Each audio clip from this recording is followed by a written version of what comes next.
Buenas tardes, compañeros. Nosotros somos el grupo número 1.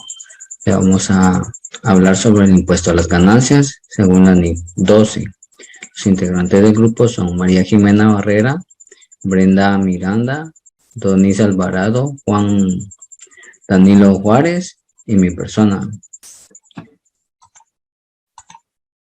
NIC 12, impuesto a las ganancias.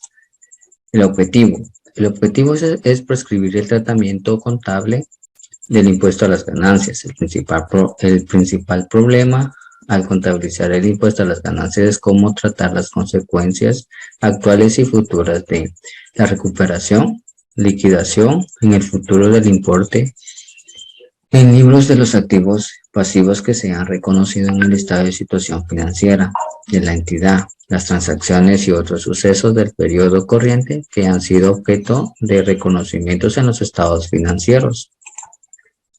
Alcance. Según establece el párrafo 1, esta norma se aplicará a la contabilización del impuesto a las ganancias. El término impuesto a las ganancias incluye todos los impuestos, ya sean nacionales o extranjeros, que se relacionan con las ganancias sujetas a imposición. El impuesto a las ganancias incluye también otros tributos, tales como los dividendos que se pagan por parte de una entidad subsidiaria, asociada o acuerdo conjunto, sobre las distribuciones de la entidad que informa. Definiciones. Según el párrafo 5, ganancia contable es la ganancia neta o pérdida neta del periodo antes de deducir el gasto por impuesto a las ganancias. Ganancia fiscal o pérdida fiscal es la ganancia o pérdida de un periodo calculada de acuerdo con las reglas establecidas de las autoridades fiscales sobre lo que se pagan, o sea, los impuestos a las ganancias. Gasto o ingreso por el impuesto a las ganancias es el importe total que por este concepto se incluyen al determinar la ganancia o pérdida neta del periodo contenido tanto en el impuesto corriente como el diferido.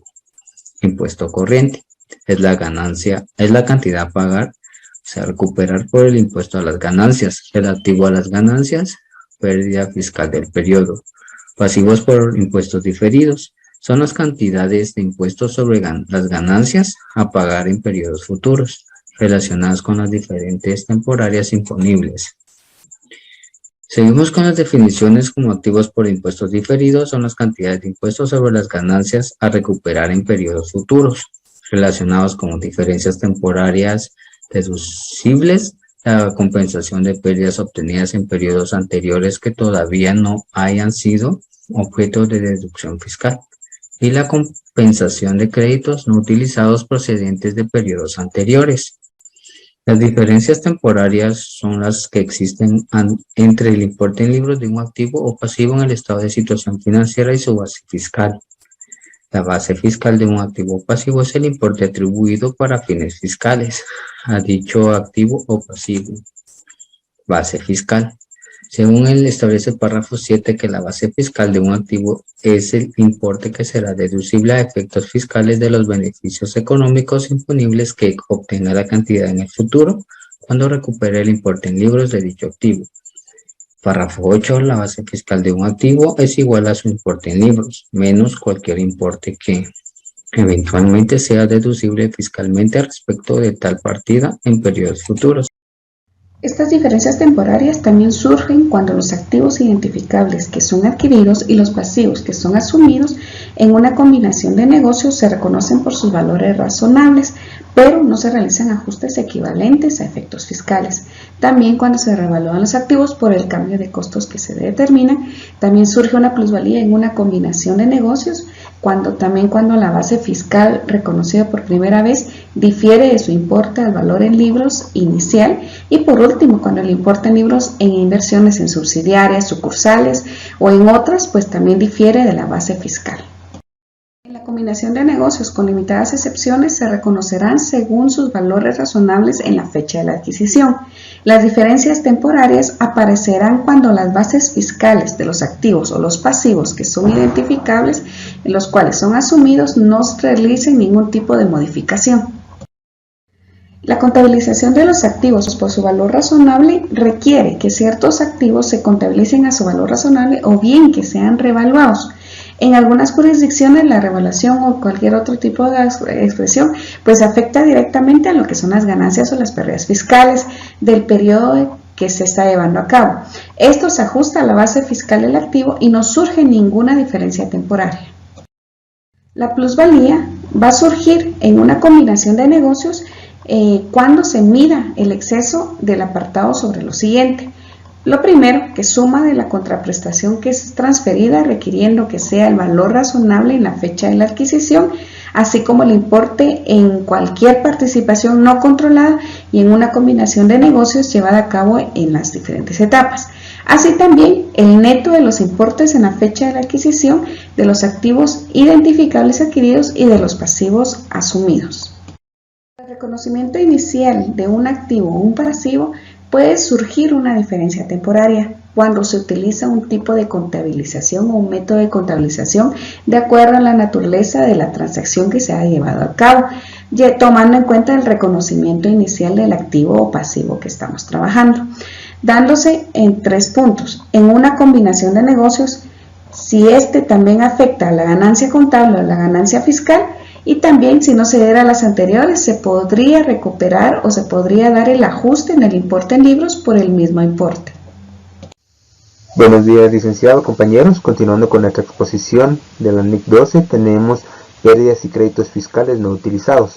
Y la norma nos indica que se reconoce un activo por impuestos diferidos siempre que se pueda compensar con las ganancias fiscales de periodos anteriores las pérdidas o créditos fiscales no utilizados.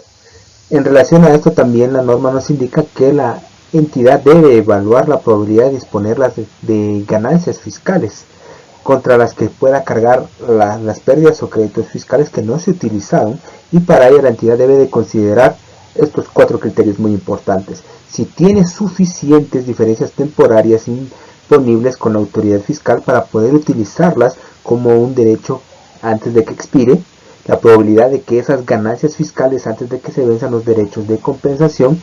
C. Si las pérdidas fiscales no utilizadas han sido producidas por causas identificables cuya repetición es improbable. Y D. Si la entidad dispone de planificación fiscal que vayan a generar ganancias fiscales en los periodos en que las pérdidas o los créditos fiscales puedan ser utilizados. También nos indica que la entidad debe de reconsiderar algunos activos por impuestos diferidos. En este caso, al final de cada periodo sobre el que se informa, la entidad va a evaluar esto, y si encuentra que debe de registrar un activo de esta naturaleza que no se reconoció antes, lo hará solo si es muy probable que las ganancias fiscales permitan su recuperación en este aspecto. Una entidad también debe reconocer un pasivo por impuestos diferidos para las inversiones en subsidiarias, sucursales, asociadas o en participaciones de negocios conjuntos, excepto cuando se den 2 condiciones. Por ejemplo, que la controladora, el inversor o el participante del negocio conjunto pueda ser capaz de controlar el momento de la reversión de la diferencia temporaria, y B. es probable que la diferencia temporaria no revierta en el futuro previsible. También nos indica que si hay una forma de medición para un pasivo, también la debe haber para un activo, y para ello también una entidad debe reconocer un activo por impuestos diferidos en todos los momentos que en las inversiones subsidiarias y sucursales o en las asociadas, en la medida que sea probable que A. la diferencia temporaria se revierta en un futuro previsible, y B. dispongan de ganancias fiscales contra las cuales pueda utilizarse las diferencias temporarias.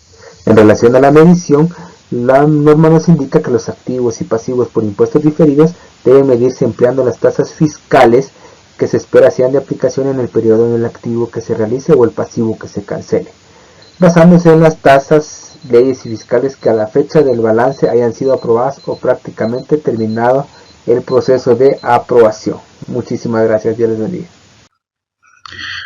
Continuando con la exposición de impuesto a las ganancias, la medición de los pasivos y los activos por impuestos diferidos reflejan las consecuencias fiscales que se derivan de la forma en que la entidad espera, al final del periodo sobre el que se informa, recuperar o liquidar el importe en libros de sus activos y pasivos, en la que se va a aplicar la tasa cuando la entidad recupere o liquide el importe en libros de un activo o pasivo, así como también la base fiscal del activo o del pasivo.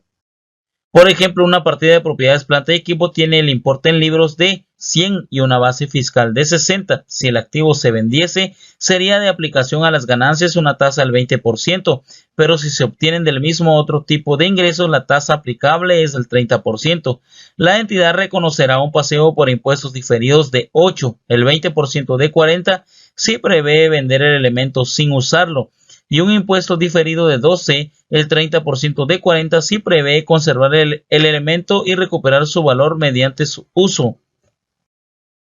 Así también los activos y pasivos no deben ser descontados, en la que se exigiría plantear la distribución en el tiempo de cada diferencia temporaria, así como el importe en libros del activo debe someterse a revisión final de cada periodo sobre el que se informe. Reconocimiento de impuestos corrientes y diferidos. Una entidad reconocerá las consecuencias de los dividendos en el impuesto a las ganancias que se define en la NIF 9 cuando reconozcan un pasivo por dividendos a pagar. Las consecuencias de los dividendos en el impuesto a las ganancias están más directamente relacionadas con las transacciones o sucesos pasados que generaron ganancias distribuibles que con las distribuciones hechas en los propietarios.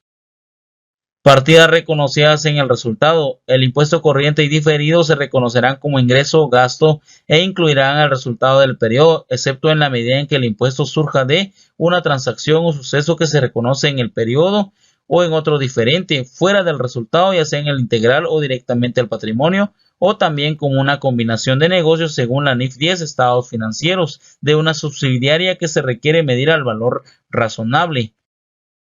Partidas reconocidas fuera del resultado. Estas deberán reconocerse fuera del resultado si se relacionan con partidas que se reconocen en el periodo o en otro diferente fuera del resultado. Por lo tanto, se reconoce en el mismo periodo en otro diferente en el resultado integral o directamente en el patrimonio. Impuestos diferidos que surgen de una combinación de negocios. Esta se da en la que podría cambiar la probabilidad de realizar un activo por impuestos diferidos, en la que la adquiriente anterior a la adquisición. Un adquiriente puede considerar probable la recuperación de sus propios activos por impuestos diferidos que no se reconocieron antes de la combinación de negocios. Buenos días compañeros, mi nombre es María Jimena Barrera Rodas. El día de hoy les voy a hablar un poco sobre la NIF 12, impuestos a las ganancias. Los impuestos diferidos que surgen de una combinación de negocios, posiblemente el beneficio potencial de las pérdidas fiscales adquiridas serán compensables en un futuro o de otros activos de impuestos diferidos que no satisfagan los criterios para su reconocimiento por separado cuando sea una combinación de negocios. Una entidad reconocerá los beneficios por impuestos diferidos adquiridos que aparezcan tras la combinación de negocios de la forma siguiente. Los beneficios por impuestos diferidos de la adquirida reconocidos del periodo de medición se proceden de nueva información sobre hechos y circunstancias que existían en la fecha de adquisición deberán aplicarse para reducir el importe en libros de cualquier plusvalía relacionada con la adquisición. Y también los beneficios adquiridos diferidos que se realicen deberán reconocerse en el estado de resultados o si esta norma lo requiera. Gastos por el impuesto a las ganancias. Este gasto por impuestos relacionado con los resultados del periodo procedente de actividades ordinarias se presentará como parte del resultado del periodo en los estados de resultados del periodo y el estado de resultado integral. Las diferencias de cambios en los activos o pasivos por impuestos diferidos en moneda extranjera. La NIC 21 nos exige el reconocimiento como ingresos o gastos de ciertas diferencias de cambios, pero no especifica tales diferencias deben de ser presentadas en el estado de resultado integral. Por consiguiente, cuando las diferencias de cambios en los activos y pasivos por impuestos diferidos extranjeros se reconocerán en el estado de resultado integral, y estas diferencias pueden clasificarse como un gasto por impuesto diferido.